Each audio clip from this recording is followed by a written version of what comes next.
21 de diciembre de 1945. La llamada telefónica llegó a la oficina de Dwight Eisenhower en Washington. George Patton había muerto. Durante 3 años Eisenhower había caminado por la cuerda floja, disciplinando públicamente a su general más eficaz, mientras en privado dependía de él para ganar batallas que nadie más podía ganar. Defendió a Patton ante los políticos, se disculpó por él ante los aliados y lo contuvo cuando su agresividad amenazaba con provocar desastres diplomáticos. Ahora Patton ya no estaba. Y por primera vez desde que comenzó la guerra, Eisenhower no tuvo que medir sus palabras. Lo que dijo en las semanas y meses siguientes reveló una verdad que había enterrado bajo capas de necesidad política. Patton no era solo un buen general, era irreemplazable, y perderlo se sentía como perder el arma más eficaz de la guerra. Si quieres saber lo que Eisenhower realmente pensaba cuando ya no tenía que ser diplomático, suscríbete ahora mismo. Antes de que existieran un comandante supremo y un general subordinado, hubo 2 jóvenes oficiales que se entendían perfectamente. Camp Meade, 1919. Eisenhower y Patton eran capitanes en el recién creado cuerpo de tanques. Pasaban horas desmontando motores, debatiendo tácticas, imaginando cómo la guerra mecanizada lo cambiaría todo. Patton era el aristócrata adinerado vieja fortuna familiar, confianza absoluta ya veterano de combate en México y Francia. Eisenhower era el muchacho de granja de Kansas que se había perdido el combate en la Primera Guerra Mundial y todavía intentaba demostrarse a sí mismo. Pero conectaron gracias a una visión compartida. Los tanques no eran solo vehículos de apoyo. Eran el futuro de la guerra, rápidos móviles devastadores, cuando se usaban correctamente. El ejército no estuvo de acuerdo, canceló sus ideas y amenazó sus carreras si seguían insistiendo. Patton, con la riqueza de su familia, podía permitirse ser desafiante. Eisenhower, que necesitaba su sueldo, aprendió a ser más cuidadoso con sus palabras. 23 años después, aquellos 2 capitanes se habían convertido en el comandante supremo aliado en Europa y en el general más temido del ejército estadounidense. La amistad permanecía, pero todo lo demás había cambiado. Eisenhower ahora tenía que gestionar a Patton, canalizar su agresividad, explicar sus controversias a Roosevelt, a Churchill, a Marshall, decidir cuándo soltarlo y cuándo frenarlo. ¿Y Patton? Patton resentía ser controlado. Pensaba que Eisenhower se había vuelto demasiado político, demasiado cauteloso, demasiado preocupado por la diplomacia y la construcción de coaliciones. Él quería luchar, no negociar. La tensión entre ambos sirvió durante toda la guerra. 2 hombres que alguna vez habían sido iguales, ahora atrapados en una relación en la que uno tenía la visión y el otro tenía el poder para ejecutarla, o para detenerla. Agosto de 1943. Sicilia. Patton comandaba el 7º ejército en la invasión de Italia. Visitó hospitales de campaña y se encontró con soldados que sufrían lo que hoy llamaríamos TEPT, entonces conocido como fatiga de combate o shock de artillería. Patton los vio como cobardes. En 2 incidentes separados, abofeteó a soldados, los insultó y los amenazó con fusilarlos. La noticia se difundió. Los periodistas se enteraron. Los políticos exigieron explicaciones. El público se indignó. Eisenhower se enfrentó a una elección imposible: destituir a Patton y perder a su mejor comandante de combate, o mantenerlo y arriesgarse a una tormenta política. Eisenhower eligió un camino intermedio. Emitió una reprimenda formal. Ordenó a Patton que se disculpara con los soldados, con el personal médico y con todo su ejército. Lo hizo lo suficientemente público como para satisfacer a los críticos, pero sin llegar a acabar con la carrera de Patton. ¿Por qué? Porque Eisenhower ya estaba planeando la Operación Overlord, la invasión de Francia, y sabía que necesitaba a Patton para ella. No lo quería, lo necesitaba. En Sicilia, Patton había demostrado lo que Eisenhower sospechaba. Se movía más rápido, golpeaba más fuerte y desmoralizaba al enemigo con mayor eficacia que cualquier otro comandante estadounidense. Su 7º ejército había cruzado Sicilia a toda velocidad, mientras las fuerzas británicas de Montgomery avanzaban metódicamente. Los alemanes aprendieron a temer la velocidad y la imprevisibilidad de Patton. Así que Eisenhower salvó la carrera de Patton. Pero tuvo un precio. Eisenhower tuvo que defender la decisión ante Marshall, ante Roosevelt, ante el Departamento de Guerra. Tuvo que prometer que Patton sería controlado, que no volvería a ocurrir, que el beneficio militar superaba el costo político. Y aquí está lo que Eisenhower nunca pudo decir públicamente. No estaba del todo seguro de que Patton estuviera equivocado. En conversaciones privadas con su Estado Mayor, Eisenhower expresó frustración con los soldados que se quebraban bajo la presión. No aprobaba las acciones de Patton, pero entendía su mentalidad. En la guerra necesitas hombres que puedan resistir. El método de Patton para manejarlo era incorrecto, pero su instinto de que los ejércitos necesitan disciplina y dureza mental no estaba del todo equivocado. Eisenhower simplemente no podía decir eso, así que lo reprendió públicamente y lo protegió en privado. Primavera de 1944. El día D se acercaba. Eisenhower se enfrentaba a un problema crucial: convencer a los alemanes de que la invasión llegaría a Calais, no a Normandía. La solución fue la Operación Fortitude, un elaborado engaño que incluía ejércitos falsos, tráfico de radio falso e instalaciones ficticias. Y en el centro de todo, George Patton. Los alemanes creían que Patton era el comandante aliado más peligroso. Habían estudiado sus campañas en el norte de África y en Sicilia. Sabían que era agresivo, impredecible y devastadoramente eficaz. La inteligencia alemana estaba obsesionada con seguir su paradero. Así que Eisenhower utilizó esa obsesión. Puso a Patton al mando del ficticio primer grupo de ejércitos, supuestamente preparándose para invadir Calais. Patton daba discursos, inspeccionaba unidades falsas y aparecía en bases inexistentes. El reconocimiento alemán fotografió tanques inflables y lanchas de desembarco de madera contrachapada, y los alemanes se lo creyeron. Mantuvieron fuerzas importantes en Calais durante semanas después del día D, convencidos de que la verdadera invasión de Patton aún estaba por llegar. Funcionó de manera brillante, pero volvió loco a Patton. Él quería estar en la primera ola en Normandía. Quería luchar, no hacer de actor para un ejército fantasma. Se sentía humillado al ser usado como cebo, mientras otros generales ganaban gloria en las playas. Eisenhower no podía decirle toda la verdad, que Patton era más valioso como engaño que como comandante.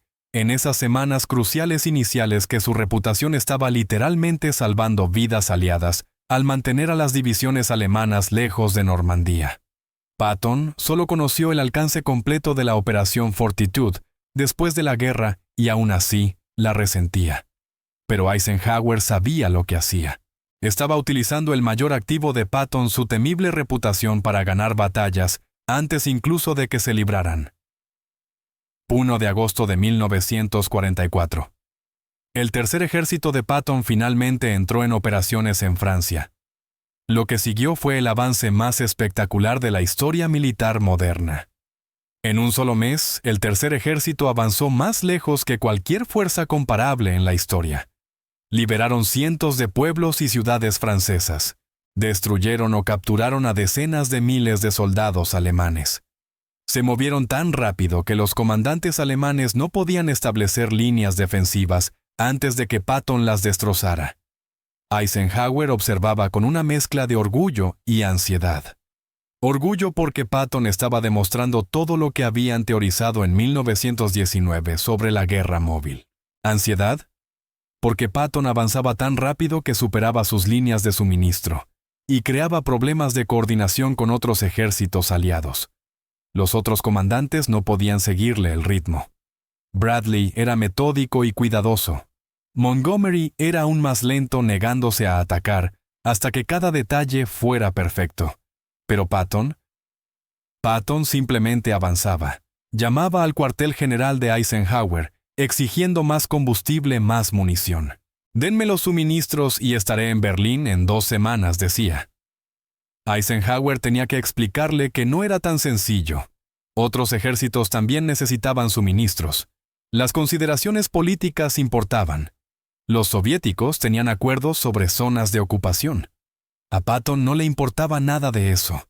Veía al ejército alemán desmoronarse y quería acabar con ellos antes de que pudieran recuperarse. Cada día de retraso en la mente de Patton era una oportunidad desperdiciada, y en privado Eisenhower a veces estaba de acuerdo. En conversaciones con su jefe de Estado Mayor, Bedell Smith Eisenhower, admitía que Patton tenía razón, en parte que quizá estaban siendo demasiado cautelosos, que tal vez la política estaba interfiriendo con la lógica militar. Pero como comandante supremo Eisenhower, tenía que pensar más allá de la eficacia inmediata. Tenía que gestionar una alianza de naciones con intereses contrapuestos. Tenía que equilibrar las prioridades estadounidenses, británicas y soviéticas. Tenía que pensar en el mundo de posguerra, no solo en ganar la batalla actual. Así que contuvo a Patton. Desvió suministros hacia Montgomery para la operación Market Garden, que fracasó de manera espectacular. Obligó a Patton a frenar, a consolidar, a coordinarse con otras fuerzas. Patton estaba furioso. Creía que Eisenhower estaba desperdiciando la mejor oportunidad de terminar la guerra. Su relación ya tensa se volvió abiertamente hostil en ocasiones.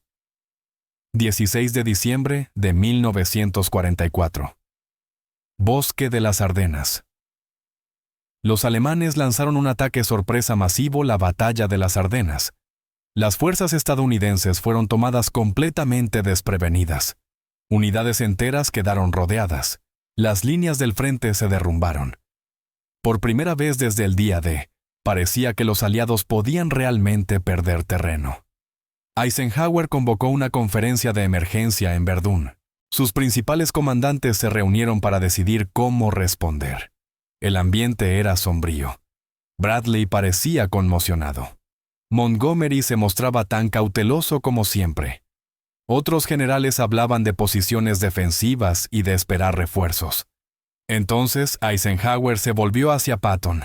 «George, ¿cuánto tiempo te llevará a atacar?» Todos en la sala comprendieron la magnitud de lo que Eisenhower estaba pidiendo. El tercer ejército de Patton estaba orientado 90 grados respecto al saliente, comprometido en operaciones ofensivas hacia el sur. Para ayudar, tendría que desconectarse por completo, girar todo su ejército, 3 divisiones, decenas de miles de hombres, cientos de tanques, y atacar a través del clima invernal contra el flanco alemán. La logística era abrumadora.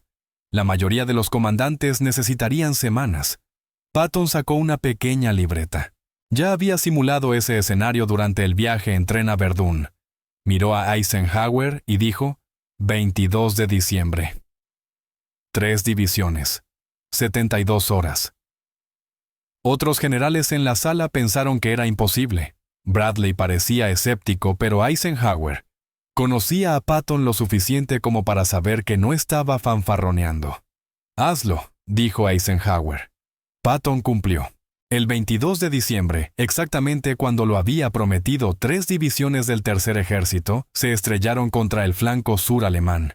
El ataque frenó la ofensiva alemana y convirtió la Batalla de las Ardenas de un posible desastre en una victoria aliada. Ese fue el momento en que todo lo que Eisenhower había soportado al gestionar a Patton dio sus frutos. Todas las controversias, todos los dolores de cabeza diplomáticos, todas las veces que tuvo que defenderlo, contenerlo o disculparse por él. Todo valió la pena por ese instante. Porque cuando llegó la crisis, cuando todo se estaba desmoronando, Eisenhower recurrió a Patton y Patton entregó lo que nadie más podía. Durante la guerra, las declaraciones públicas de Eisenhower sobre Patton siempre fueron cuidadosamente calibradas, elogiosas, pero medidas reconociendo sus aportes sin elevarlo por encima de otros comandantes. Eisenhower no podía mostrar favoritismo. Comandaba una alianza, no solo un ejército. Tenía que mantener contento a Montgomery, seguro a Bradley, y alta la moral en todas las unidades. Llamar públicamente a Patton irreemplazable habría sido un desastre diplomático. Pero en privado Eisenhower conocía la verdad. En las reuniones del Estado Mayor, al discutir planes operativos, Eisenhower a menudo preguntaba: ¿qué haría Patton? No porque Patton siempre tuviera razón, sino porque pensaba de forma distinta a todos los demás. Mientras otros comandantes veían obstáculos, Patton veía oportunidades. Mientras otros calculaban riesgos, Patton calculaba qué tan rápido podía moverse. Las entradas del diario de Eisenhower de 1944 y 1945 revelan su frustración ante esta contradicción. Necesitaba la agresividad de Patton, pero tenía que contenerla. Valoraba sus resultados, pero debía disculparse por sus métodos. Dependía de Patton en las crisis, pero no podía admitirlo públicamente. La guerra terminó, y Patton se convirtió en un problema de la noche a la mañana. Sus comentarios sobre los miembros del partido nazi provocaron un escándalo. Sus llamados a luchar contra los soviéticos eran políticamente tóxicos. Las cualidades que lo hacían eficaz en la guerra lo volvían peligroso en tiempos de paz. Eisenhower tuvo que apartarlo del mando. Fue una de las decisiones más difíciles que jamás tomó, degradar a su viejo amigo, al general que había salvado la situación en las Ardenas, al hombre que había demostrado cada teoría que habían desarrollado juntos en 1919. Sus últimas conversaciones fueron tensas, amargas. Patton se sintió traicionado. Eisenhower sintió que no tenía otra opción. Luego llegó el accidente automovilístico y 12 días después, Patton había muerto. Tras la muerte de Patton, la máscara diplomática que Eisenhower había mantenido con tanto cuidado se resquebrajó. En cartas a amigos, en conversaciones con miembros de su Estado Mayor, en momentos privados documentados por quienes lo rodeaban, Eisenhower habló con una honestidad cruda que nunca se había permitido durante la guerra. Admitió que Patton podía lograr resultados mediante pura velocidad, presión y fuerza de personalidad, rasgos que no podían enseñarse, que no podían replicar. Otros generales mandaban a través de la planificación y la organización. Patton mandaba únicamente a través de la fuerza de voluntad. Eisenhower dijo que contener a Patton había sido necesario por razones políticas no militares, y que algunas de sus decisiones de frenarlo lo habían perseguido.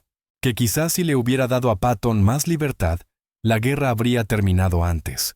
Admitió que Patton prosperaba en el caos y la incertidumbre, exactamente las condiciones en las que otros comandantes se paralizaban. Cuando todo iba mal, cuando las decisiones debían tomarse al instante, Patton estaba en su mejor momento. Y Eisenhower dijo algo que reveló el núcleo de su relación. Gestionar a Patton había sido la parte más difícil de su mando, pero también la más importante, porque Patton necesitaba ser gestionado. Sin control, habría provocado desastres diplomáticos y caos político. Pero bien dirigido era imparable. En sus memorias escritas años después, Eisenhower llamó a Patton indispensable para el esfuerzo bélico. Es una palabra extraordinaria, indispensable. Significa irreemplazable. Significa que el resultado habría sido diferente sin él. Eisenhower escribió que Patton estaba hecho de manera única para la guerra, pero que era imposible de manejar en tiempos de paz. No lo dijo como una crítica, sino como un reconocimiento de que algunas personas están hechas para circunstancias específicas. Patton estaba hecho para la guerra, para la velocidad, para la agresividad, para quebrar al enemigo mediante una presión implacable. En tiempos de paz, esas cualidades no tenían dónde canalizarse.